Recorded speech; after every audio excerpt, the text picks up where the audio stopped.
Dear teachers, welcome to JS in English Learning. We are with Unit 4 of the revised PGTRB syllabus, and we are discussing Ted Hughes' famous poem, The Thought Fox. அப்போ இந்த dead Hughes அப்படிங்கிற ஒரு British writer அவரு thought Fox அப்படிங்கிற ஒரு போயத்தை எழுதினாரு. அந்த poem எந்த கலெக்ஷன்ல அப்பியர் ஆச்சு அப்படின்னா த ஹாக் இன் த ரெயின் அப்படிங்கிற ஒரு போயட்ரி கலெக்ஷன்ல it appeared. And that particular volume appeared in 1957, and The Hawk in the Rain was the first poetry collection of Thought Fox. And நம்ம ஏற்கனவே பார்த்துட்டோம் இந்த போயம் என்ன டைப் ஆஃப் போயம் அப்படின்னா it is animal poem. But it is not just about an animal, but இந்த poem animal போர்வையில் அனிமலை பத்தி சொல்ற மாதிரி எதை பத்தி சொல்லிட்டு இருக்காரு? போயட்டிக் தாட்டை பத்தி சொல்றாரு, போயட்டிக் இன்ஸ்பிரேஷனை பத்தி சொல்றாரு, கிரியேட்டிவிட்டியை பத்தி சொல்றாரு, த ப்ராசஸ் ஆஃப் ரைட்டிங் போயட்ரியை பத்தி சொல்றாரு. ஒரு கவிஞர் ஒரு கவிதை எழுதுவது அப்படிங்கிறது சாதாரண வேலை கிடையாது. அவரு அதற்காக ரொம்ப மெனக்கிட வேண்டியது இருக்கு. சும்மாலாம் எழுத முடியாது. It's not a brain work. The poet has to wait for poetic inspiration. அவனுக்கு ஒரு தூண்டுகோல் இருக்கணும், ஒரு ஸ்டிமுலை இருக்கணும். அந்த ஸ்டிமுலை அப்படிங்கிறதுக்காக ஒரு வெயிட் பண்ணணும். அது ஒரு நாள்ல வரலாம், அல்லது ஒரு மாதம் வரலாம், இல்ல சில ஆண்டுகள் கூட சில ரைட்டர்ஸ் எல்லாம் வெயிட் பண்ணி அந்த பொய்டிக் இன்ஸ்பிரேஷனுக்காக தவம் இருந்தார்கள். அப்படி தவம் இருந்தாலும் அவங்க நினைக்கிற நேரத்துல அந்த தூண்டுதல் வருமா அப்படின்னா வரலாம், வராமலும் இருக்கலாம். அப்படி வருவது யாருக்கும் தெரியாது. ஆனா வந்துச்சுன்னா என்ன வந்துரும்? டக்குன்னு பேப்பருக்குள்ளார பேப்பர்ல என்ன வந்துரும்? போயட்ரி வந்துரும். தாட் வந்துச்சுன்னா கடன்னு பேனாவை எடுத்து டிக்ஷன்லாம் போட்டு ஆளு அழகா போயட்ரி எழுதிடுவார். இதுதான் இந்த போயினுடைய சம், இது எசன்ஸ் அப்படிங்கிறது. நவ் இந்த ஃபர்ஸ்ட் 4 லைன்ஸ்ல பாருங்க. Now you need to know the setting of the poem. இந்த போயத்தினுடைய செட்டிங் என்ன அப்படின்னு கேட்டீங்கன்னா, it is set during night time. என்ன டைம் இங்க போயத்துல நம்ம இன்ஃபர் பண்ணலாம்? night time. And the poet is all alone in a house. ஒரு வீட்டுல நம்ம கவிஞர் தனியா உட்கார்ந்து இருக்கிறாரு. ஏன் தனியா இருக்காருன்னா, மேபி வீட்டுல இருந்து எல்லாரையும் அனுப்பிச்சு விட்டுட்டார். நீங்க போங்க, வெக்கேஷன் போங்க, நான் உட்கார்ந்து எப்படியாவது ஒரு நல்ல இன்ஸ்பிரேஷன் எனக்கு வந்தா நான் ஒரு நல்ல கவிதை எழுதிட்டு கவிதையோட உங்களை சந்திக்கிறேன்னு சொல்லிட்டு அந்த கவிதைக்காக, அந்த ஒரு பொய்டிக் தாட்டுக்காக, அந்த ஒரு தூண்டலுக்காக அவர் என்ன பண்றாரு? தனிமையான ஒரு இடத்தில் இருக்கிறார். தனிமையான இடம் அப்படின்னு சொல்லும் போது அவர் ஏறக்குறைய ஒரு வனாந்தர பகுதி, ஒரு காட்டு பகுதியில ஒரு வீடு.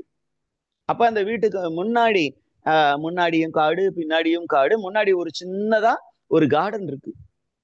There is a small garden in front of the house, and at a distance there are trees. இந்த மாதிரி ஒரு மிஸ்டீரியஸ் லொகேஷனை நம்மால் செட் பண்றாரு. ஏன் சார் அந்த மிஸ்டீரியஸ் லொகேஷன் அப்படின்னா, திஸ் மிஸ்டீரியஸ் லொகேஷன் கொஞ்சம் நீங்க இன்ஃபர் பண்ணி பார்த்தீங்கன்னா என்ன அப்படின்னா, it is like the psyche of the human brain. The human mind எப்படி இருக்கும் அப்படின்னு பாத்தீங்கன்னா, நம்ம சிக்மண்ட் ஃப்ராய்டு என்ன சொல்லியிருக்காரு? ஹியூமன் மைண்ட் எப்படி இருக்குமா? ஹியூமன் பிரெயின் நம்ம பிரெயினை எடுத்துக்கோங்க, பிரெயினுக்கு அப்புறம் சைக்கிக்கு போவோம். What is the nature of human brain? What is human brain? How is it situated in human body? Where is it situated? Human brain எப்படி இருக்கு? நீ ஹியூமன் பிரெயின் அனாட்டமி எல்லாம் பார்த்திருக்கீங்களா டீச்சர்ஸ்? எஸ் சார், நிறைய மேடு பள்ளங்கள் இருக்குதுங்க சார். நிறைய மேடு பள்ளம் இருக்கும். And it is floating in water. அங்க பாத்தீங்கன்னா உள்ள கும் இருட்டு. And why should I mention all these things? Because the author is creating such a kind of darkness which surrounds that particular house. Something strange. இதை வேற மாதிரியும் நீங்க interpret பண்ணலாம். என்ன அப்படின்னா, the darkness is symbolic of lack of thought. What does darkness symbolize? The house is covered by darkness. Darkness symbolizes lack of thought, and thought is light. அது வந்து ஒரு ஒளி கீற்று. நீங்க பெரிய அறிஞர்கள் பிறக்கும் பொழுது என்ன வானத்துல தோன்றும்னு சொல்லி இருக்கிறாங்க? மின்னல்.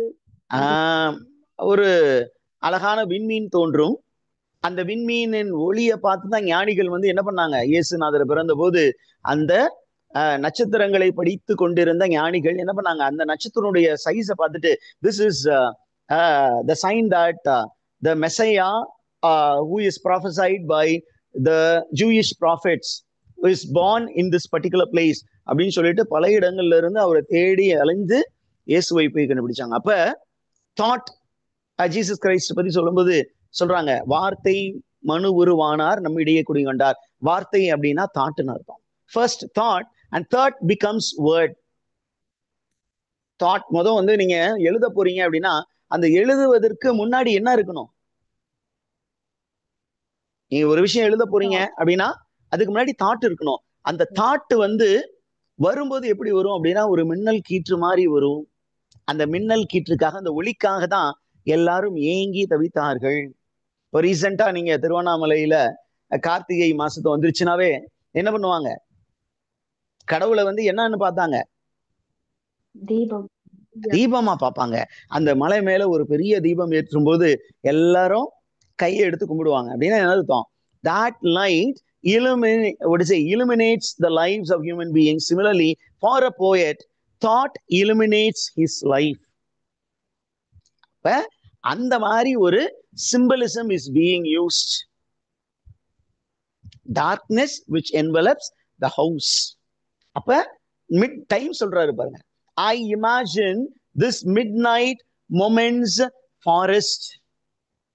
I think it is midnight and it is a moment's forest. அப்படின்னா this moment the author might be in a state of imagination.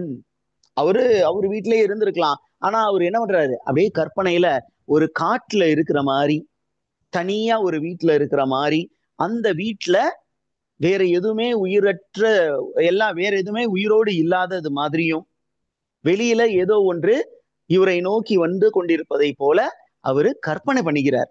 அப்படியும் எடுத்துக்கலாம். I imagine this midnight. Who is this I, teachers? Ted Hughes, the poet. Ted Hughes imagines that the time is midnight and it is a forest. அவர் என்ன சொல்றாரு? என் வீட்டை சுத்தி forest தான் இருக்கு, இது mid night time. அது ஒரு பகல் டைமா இருந்தாலும் சரி, ஈவினிங் டைமா இருந்தாலும் I might get visitors, but it is midnight, so there is no possibility of visitors. So something else is coming to me. Something strange ஏதோ என்னை நோக்கி வந்து கொண்டிருக்கிறது அப்படின்னு சொல்றாரு.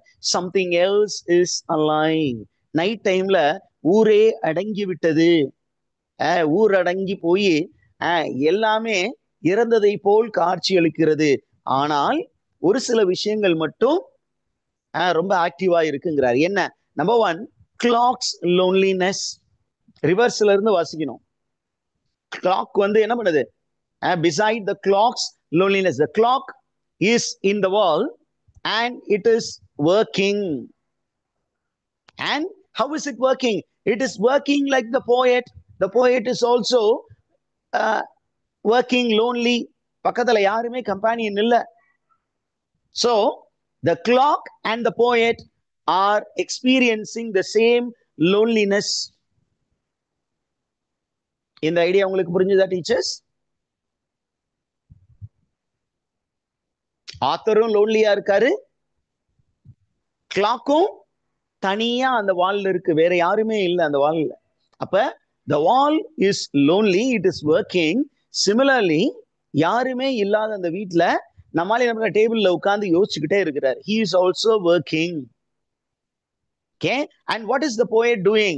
He is trying to write something on a blank page, but nothing could be written because he doesn't get the right poetic thought. அவருக்கு என்ன கிடைக்கல? கவிதை எழுதுவதற்கு ஒரு தூண்டல் கிடைக்கவில்லை. அதனால அவர் என்ன பண்றாரு?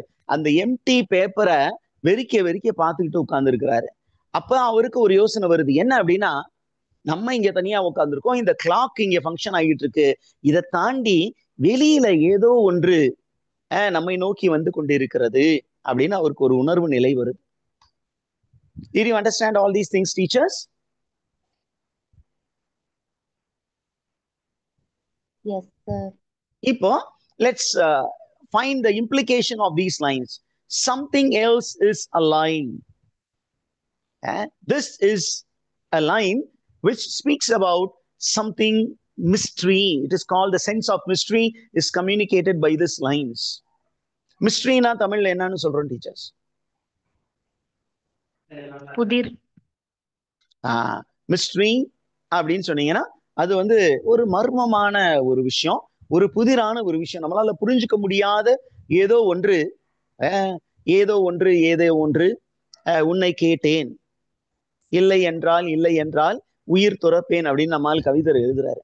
ஓகே, ஏதோ ஒன்று உன்னிடம் இருக்கிறது, அதை அறியாமல் விடமாட்டேன், அதுவரை உன்னை தொடமாட்டேன் அப்படின்னு ஒரு காதல் கவிதையும் இருக்கு.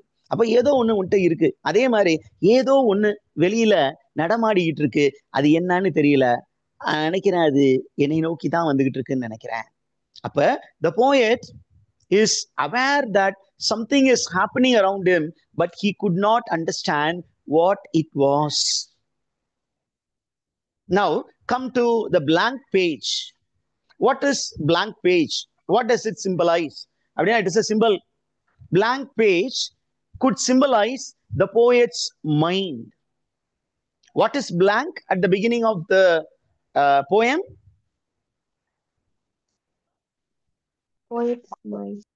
Poet's mind is very blank, and this is symbolically stated. Okay, this is symbolically represented by a blank page which the author is trying to fill. அப்ப நீங்க என்ன கான்செப்ட பக்கத்துல மைண்ட்ல வச்சுக்கணும்? ஜான் லாக் உடைய தாப்லா ராசா. அப்ப நம்ம ஆத்தர் இருக்காரு, அவர் என்ன சொல்றாரு? என் மைண்ட்ல இதுதான் நான் எழுதணும் அப்படின்னு எந்த மைண்ட் செட்லயும் போய் உட்காரல, இயற்கை என்கிட்ட என்ன சொல்லுதோ, எதை காட்சிப்படுத்துகிறதோ அதை நான் எழுதுவேன் என்று அவர் என்ன பண்றாரு? He is sitting with an open mind. He has no prior thought. Are you there, teachers? இது கரெக்டா உங்களுக்கு புரியுதா? அவர் வந்து ஒரு எம்டி ஸ்லேட்டை தான் உட்கார்றாரு. Mind is a empty slate. So without any prior thought, he is waiting for nature to reveal itself to him. அப்ப we are taken to the second stanza. இரண்டாவது ஸ்டான்சாவுக்கு அப்படியே மெதுவா உள்ள போறோம். என்ன சொல்றாரு பாருங்க, அப்படியே இந்த ரூமை பத்தி சொல்லிட்டாரு. இது ஒரு தனிமையான ஒரு அறை, நான் உயிரோட இருந்து என்ன பண்றேன், நானும் அப்படியே உட்கார்ந்து யோசிச்சுக்கிட்டே இருக்கேன். என்ன மாதிரி இந்த ரூம்ல இன்னொரு ஆளும் தனியா இருக்கிறாங்க. யார் அந்த தனியா இருக்கிற இன்னொரு ஆளு? கிளாக். ரெண்டு பேருக்குமே காமனா ஒரே விஷயம் இருக்கு, கிளாக்குக்கும் போயட்டுக்கும். அந்த காமனான விஷயம் என்ன? லோன்லினஸ். அப்படியே யாருமே இல்லாத ஒரு சூழல். இவரு சொல்றாரு, நான் எதுக்காக அந்த உலகத்துல இருக்கேன், எனக்கு ஒரு கவிதை எழுத முடியலையே அப்படின்னு யோசிச்சுட்டு உட்காந்துருக்கேன். அந்த கிளாக்கு, இது என் தலையெழுத்து, நான் இப்படிதான் ஒர்க் பண்ணியே ஆகணும்னா அது வந்து ஒர்க் பண்ணிட்டு இருக்கு. இப்ப தனியா உட்கார்ந்துருக்காரு. அப்ப இந்த ரூமை விட்டு அப்படியே லைட்டா வெளியில போறாரு. Through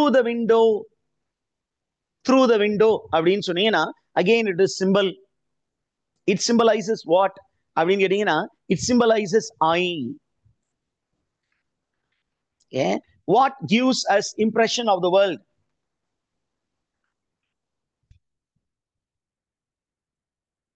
Impression of the world நமக்கு இந்த உலகம் வந்து, இந்த உலகத்துல இருக்கக்கூடிய அழகியல் வந்து நம்ம மைண்டுக்குள்ளார எது வழியா போகும்? ஐஸ். அழகான விஷயம் எல்லாம் இந்த மைண்டுக்கு எப்படி தெரியும் அப்படின்னா அந்த கண் வழியாக போகும். அதற்கு அப்புறம் தான் மற்ற புலன்கள் வழியா போகும்.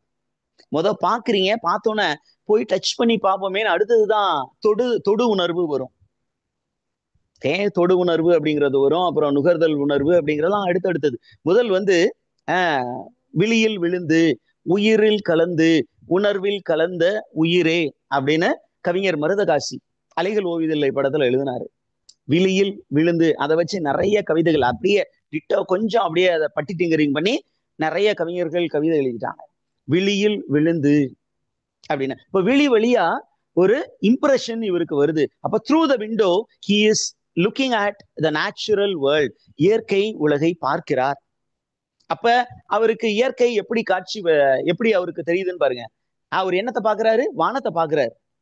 அந்த வானத்துல நட்சத்திரமே இல்லை.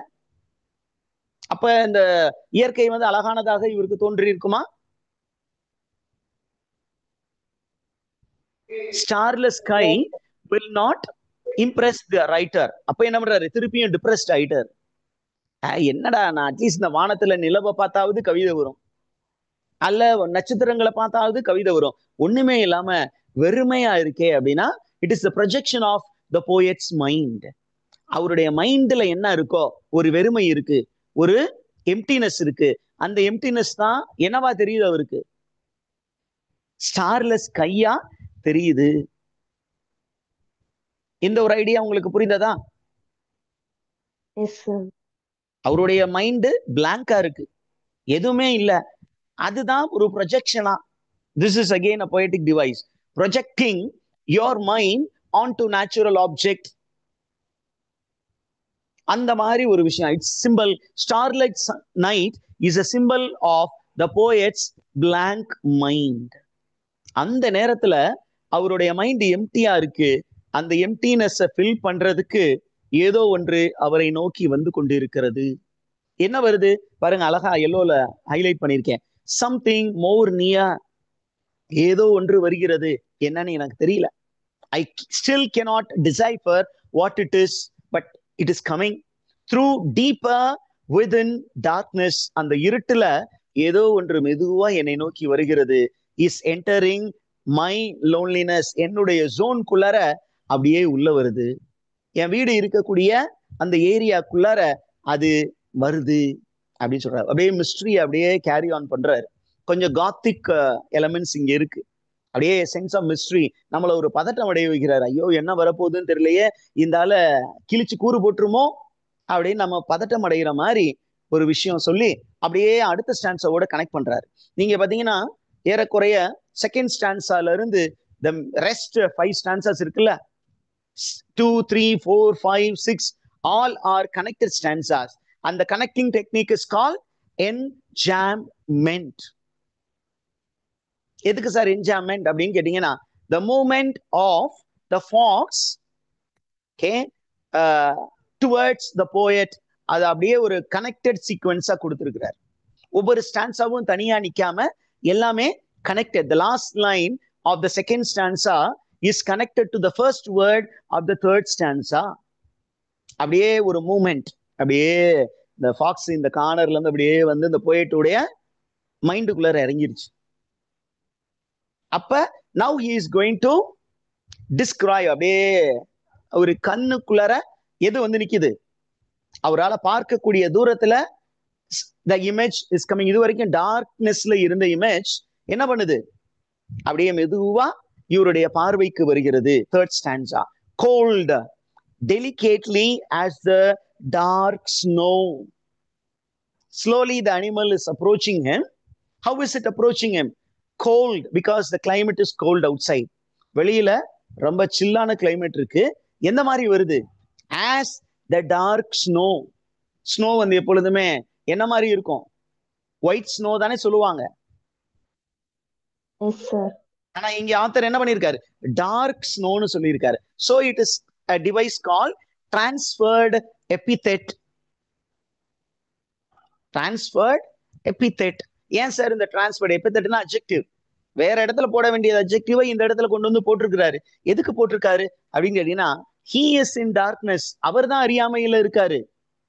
அதனால கடவுள் வந்து அறியாமையில இருக்காருன்னு சொல்றது மடத்தனம். நம்ம அறியாமையில இருந்துட்டு கடவுள் இல்லை அப்படின்னு மறுக்கிறோம்னு வச்சுக்கோங்களேன், அது வந்து முட்டாள்தனம். கடவுள் இருக்காரு, நம்மளால அந்த கடவுளை வந்து பார்க்க முடியல. நம்ம பார்க்க முடியலன்னா அங்க கடவுள் இல்லைன்னு அர்த்தம் இல்லை. அப்ப இங்க பாத்தீங்கன்னா fox as a spiritual symbol, fox as a poetic inspiration is coming, but this man was not able to see the fox clearly. ஆனா ஸ்லோலி என்ன பண்ணுது, அவரால ஒரு சில அடையாளங்களை வைத்து ஓகே நம்மளை நோக்கி ஒரு அனிமல் வருதுன்னு கண்டுபிடிச்சிட்டாரு. என்ன அடையாளம்? the fox உடைய நோஸ் என்ன பண்ணுது, it is touching a twig. twig அப்படின்னா ஒரு சின்ன குச்சி. அப்ப இவருடைய கார்டன் ஏரியாக்குள்ள வந்துருச்சு. ஏறக்குறைய பெரிய கார்டன் வச்சுக்கோங்களேன். அந்த கார்டன் வந்து நிறைய சின்ன சின்ன ஷ்ரப்ஸ் இருக்கு. அந்த ஷ்ரப்ஸ்ல இருக்கக்கூடிய ஒரு சுள்ளியை அதனுடைய மூக்கு வந்து அப்படி படும் பொழுது அந்த சுள்ளி உடையுது, டொக் அப்படின்னு சவுண்டு கேட்குது. அப்புறம் அதனுடைய மூச்சு காத்து பட்டு அந்த லீஃப் மூவ் ஆகுது. அப்புறம் அந்த இலைகளுக்கு நடுவில் இருந்து 2 கண்ணு தெரியுது. 2 eyes serve a movement. அப்படியே சொல்றாரு பாருங்க, it is coming now now now now. அப்படியே வந்துருச்சு, என் பக்கத்திலேயே வந்துருச்சு. இப்ப அவரு இவரால பார்க்க முடியற மாதிரி இருக்கக்கூடிய ஒரு எம்டி ஸ்பேஸ்க்கு யார் வந்தாச்சு? Who has come? Fox. The fox has come. இப்ப இது வரைக்கும் பாத்தீங்கன்னா the poet வந்து என்ன பண்றாரு, he is in a state of subconsciousness. அதற்கு முன்னாடி என்ன கான்சியஸ்னஸ்ல இருந்தாரு? அன்கான்சியஸ்ல இருந்தாரு. அப்புறம் சப்கான்சியஸ் லெவலுக்கு இப்ப கொஞ்சம் கொஞ்சம் அவரால் உணர முடியுது. அப்புறம் அந்த ஃபாக்ஸ் வந்து இவர் கண்ணுக்கு வரும்போது இட் இஸ் கான்சியஸ் மைண்டுக்கு வந்துட்டாரு. 3 லெவல். என்ன லெவல்? மைண்டை வந்து 3ஆ பிரிச்சுட்டாங்க. சிக்மண்ட் ஃப்ராய்டு வந்து 2ஆ பிரிச்சாரு. என்னென்ன சைக்கியை வந்து எப்படி பிரிச்சாரு? Conscious mind and unconscious mind அப்படின்னு பிரிச்சாரு. ஆனா அவருக்கு பின்னாடி வந்த அவருடைய டிசைபிள் கார்ல் யூங் என்ன சொன்னாரு? Conscious, subconscious, unconscious. அந்த அன்கான்சியஸ்ல ஒரு பகுதி தான் collective unconscious, also known as race conscious. அப்ப நம்ம ஆத்தர் வந்து என்ன பண்றாரு, அப்படியே அன்கான்சியஸ் ஸ்டேட்ல இருந்து என்ன ஸ்டேட்டுக்கு போறாரு? சப்கான்சியஸ் போய் அடுத்தது கான்சியஸ் லெவலுக்கு வரும்போது அனிமல் அவருக்கு முன்னாடி தெரியுது. எடுக்கிறாரு பேனாவை, கவிதையை தீட்டி தள்ளிடுறாரு. இப்ப எப்படி சார் அந்த கான்சியஸ் லெவலுக்கு வர்றாரு அப்படின்னு கேட்டீங்கன்னா, நவ் அழகா சொல்றா பாருங்க, sets neat palms. What sets neat palm? Fox sets the neat prints into the snow. அப்படியே காலை வந்து அப்படியே டக் டக் டக்குன்னு வச்சு அந்த அச்சை பதிக்குது. எது பதிக்குது?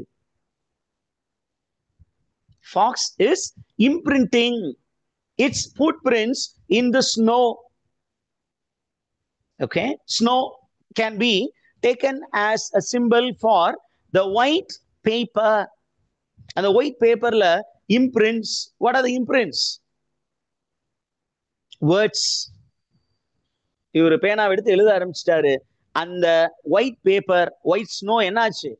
ஒயிட் ஸ்னோல அங்க இந்த ஃபாக்ஸ் உடைய ஃபுட் பிரிண்ட்ஸ் பதிய ஆரம்பிச்சது. Did you get that, teachers? Yes, sir.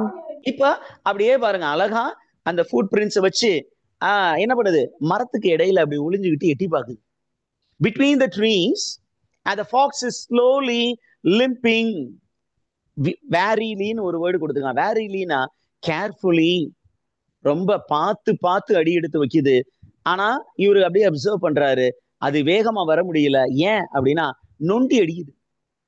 வேகமா வராம நொண்டி அடிச்சு என்ன பண்ணுது? It is making slow progress. Shadow lags by stem. அப்படின்னா ஒரு ட்ரீயுடைய அந்த அடிப்பகுதி இருக்குல்ல, தட் இஸ் கால் ஸ்டம். அந்த அடிப்பகுதியில ஒளிஞ்சுக்கிட்டு மெதுவா ஒரு ட்ரீல இருந்து அடுத்த ட்ரீ, அடுத்த ட்ரீல இருந்து அடுத்த ட்ரீன்னு வந்து இவருடைய டோருக்கு பக்கத்துல வந்துருச்சு. In the hollow of a body that is bold to come across clearing, அப்படியே மறைஞ்சு மறைஞ்சு அப்படியே பக்கத்துல வர போகுது. அண்ட் ஐ வைடனிங் டீப்பனிங் கிரீன்னஸ் அப்படிங்கிற அந்த கண்ணு நல்லா எனக்கு தெரியுது சார். அந்த கிரீனரியில இருந்து என்ன பண்ணுது, அப்படியே பிரில்லியண்டான கண்கள். கான்சென்ட்ரேட்டட்லி அப்படின்னா அது ஐடியா உங்களுக்கு வந்துருச்சுன்னா கான்சென்ட்ரேஷன் கொடுத்து அழகா ஒரு கவிதை எழுதுவீங்க. அப்ப என்ன பண்றாரு, concentratedly coming about its own business. அது ஒரு வேலை செய்ய முடிக்கணுங்கிறதுக்காக வருது, அந்த வேலையை முடிக்கிறதுக்காக ரொம்ப பிரில்லியண்டா வருது, கான்சென்ட்ரேட்டடா வருது. வந்து நலுக்கு விடாம வந்துடலாம்னு நினைச்சது, என்ன பண்ணுச்சு, சடன்லி இந்த ரூமுக்குள்ள வந்துச்சு. நலுக்கு விடாம சின்னதா ஒரு ஓப்பனிங் இருந்த அந்த ஓப்பனிங் வழியா அப்படியே உள்ள வந்துருச்சு. வந்த உடனே நம்ம ஆளுக்கு ஃபாக்ஸ் தான் வந்துருச்சுன்னு தெரிஞ்சிருச்சு. எப்படி தெரிஞ்சிச்சா? Because he could smell the hot stink of the fox. அந்த ஃபாக்ஸ் அப்படிங்கிறது ரொம்ப நாரும். நீங்க இந்த தெருநாய்கள்லாம் நம்ம வீட்டுக்கு பக்கத்துல தெருநாய் கதவுக்கு பக்கத்துல நாய் கிடக்குதுன்னு தெரிஞ்சுக்கலாம். ஏன்? இந்த நாய் மீது என்ன ஒரு ஸ்மெல் வரும், ஸ்ட்ரீட் டாக்ஸ் மேல ஒரு பேட் ஸ்மெல் வரும், அந்த ஃபாக்ஸ் மேலேயும் அந்த பேட் ஸ்மெல் வரும். அப்ப அந்த பேட் ஸ்மெல் வந்த உடனே நம்மால அலர்ட் ஆயிட்டாரு, ஐயோ ஃபாக்ஸ் வந்துருச்சியா அப்படின்னு. உடனே அந்த ஃபாக்ஸ் என்ன பண்ணுச்சு, இது வரைக்கும் ஒரு பிசிக்கல் ஃபிகரா சொன்னவரு டக்குன்னு அதை என்ன பண்றாரு, ஒரு ஸ்பிரிச்சுவல் ஃபிகரா மாத்தி அந்த ஃபாக்ஸ் என்ன பண்ணுச்சான், டக்குன்னு it entered into a dark hole of the head. இந்த ஃபாக்ஸ் என்ன பண்ணுது, டக்குன்னு இவரு வந்துட்டு இவரு அதை ஐடென்டிஃபை பண்ணிட்டாருன்னு தெரிஞ்சதுனால என்ன பண்ணுச்சு, ஓடி போய் டப்புன்னு ஒரு பொந்துக்குள்ளார போய் மறைஞ்சுக்குச்சு. Fox have holes to hide but the son of man had no place to rest அப்படின்னு ஜீசஸ் கிரைஸ்ட் தன்னுடைய வாழ்க்கை முறையை பத்தி சொன்னாரு. நரிகளுக்கு வலைகள் உண்டு, வானத்து பறவைகளுக்கு கூடுகள் உண்டு, ஆனால் மானிட மகன் தலை சாய்ப்பதற்கு இடமே இல்லைன்னு அவருடைய ஏழ்மை நிலையை சொன்னாரு. இங்கே அதே மாதிரி எங்க போய் அந்த ஃபாக்ஸ் ஒளிஞ்சுக்குச்சான், எங்க போய் ஒளிஞ்சிச்சு இந்த ஃபாக்ஸ்? இவர் ரூம்குள்ள என்டர் ஆன ஃபாக்ஸ் ஒரு டார்க் ஹோல்குள்ள. அந்த டார்க் ஹோல் வந்து இவருடைய மைண்டு தான். இவருடைய மைண்டுக்குள்ளார போய் டபக்குன்னு பூந்தோன்னு என்ன பண்ணிட்டாரு, தீட்டி பக்கத்தை ரிப்பீட்டர். ஒரு ஷீட்டு மட்டும் இல்ல, ஒரு பஞ்ச் ஆஃப் ஷீட்டு போயட்ரி எழுதி தீட்டிட்டார். ஃபாக்ஸை வச்சு போயம் எழுதிட்டார். த பேஜ் இஸ் பிரிண்டட் அப்படிங்கிறாரு. இன்னமும் இந்த விண்டோ வந்து ஸ்டார்லெஸ், வெளியில வந்து ஸ்டார்லெஸ்ஸா தான் இருக்கு, ஆனா கிளாக் டிக் பண்ணிக்கிட்டு இருக்கு. ஸோ ஹியர் தர் இஸ் அனோமோட்டோபியா, இந்த கிளாக் உடைய டிக்கிங் சவுண்ட சொல்றாரு. பேஜ் என்ன ஆயிடுச்சு, பிரிண்ட் ஆயிடுச்சு. ஏன்? Nature has imprinted ideas into his brain and that is converted into words of poetry. The poem is completed. Thought வந்தோன்னே போயம் வந்துரும் ஆட்டோமேட்டிக்கா. Did you understand the poem, teachers? Yes, sir. Okay. இப்போ நம்ம அப்படியே ஃபர்ஸ்ட்ல இருந்து என்ன இமேஜரி இருக்குன்னு பார்ப்போம். What imagery is available in first stanza அப்படின்னா visual imagery. The author is asking, நம்மள வந்து என்ன பண்றாரு, வேர்ட்ஸ் சூஸ் பண்றாரு. என்ன மாதிரி வேர்ட்ஸ் அப்படின்னா இந்த கண்ணுக்கு ரிலேட் ஆகுற மாதிரி வேர்டு. அப்ப மிட் நைட் அப்படின்னா அந்த இருள் இருக்கும் அப்படிங்கிறது நமக்கு தெரியும். அப்ப மிட் நைட் மொமெண்ட்ஸ் ஃபாரஸ்ட் அப்படின்னு சொல்றாரு. Clocks loneliness.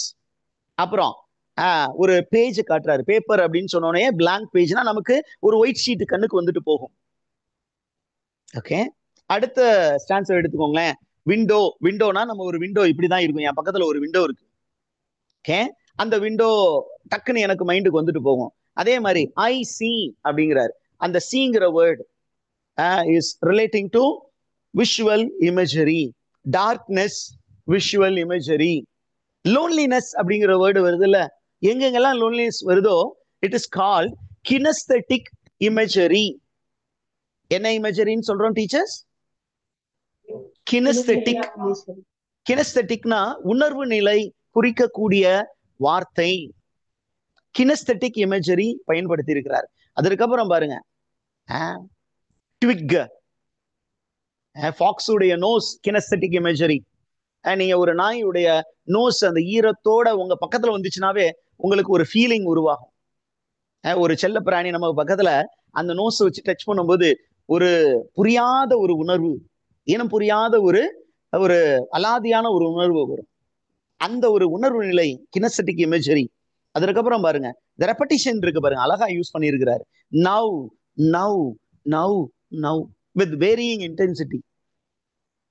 இப்ப அங்க வருது, இப்ப இங்க வருது, இப்ப இங்க வருது, இந்த இங்க வந்துருச்சு அப்படின்னு நமக்கு வந்து எல்லா விஷயத்தையும் சொல்லிட்டு அப்படியே கீழே வரும்போது அழகா he is speaking about the nature of a fox. What kind of animal is fox? It's a very brilliant animal, very cunning to the core. அதே மாதிரி thought is also very brilliant, very luminous, but it is very subtle. சட்டில்னா நம்ம எதிர்பார்க்காத நேரத்துல டக்குன்னு வந்துட்டு போயிடும். So he is speaking about that. The last stanza, hot stink. The author is using என்ன imagery? நுகர்தல். அதை குறித்து வரக்கூடிய இமேஜரிக்கு பேர் என்ன? கினஸ்தட்டிக்கா. அப்படியா? கினஸ்தட்டிக்னா உணர்வு. இந்த நுகர்தல் திறன் அப்படிங்கும் போது what do we call it? நுகர்தல் திறனை குறிக்கக்கூடிய வார்த்தை என்ன? சென்ஸ் ஆஃப் ஸ்மெல்ல சொல்லக்கூடியது. It is called olfactory. Okay, it's called olfactory imagery. What imagery, teachers? olfactory imagery. அப்ப இந்த இடத்துல அவர் என்ன இமேஜரி பயன்படுத்தி இருக்கிறாரு? olfactory imagery. அது வந்துருச்சு சார், எனக்கு தெரிஞ்சிருச்சு சார், நான் வந்துடுறான்ல அப்படின்னு நம்மளால சொல்றாரு. வந்துட்டான், எனக்கும் கவிதை முடிஞ்சிருச்சு அப்படின்னு சொல்லி இந்த போயத்தை அவர் நிறைவு செய்கிறார். The poem is also over. You have any doubts here in the poem?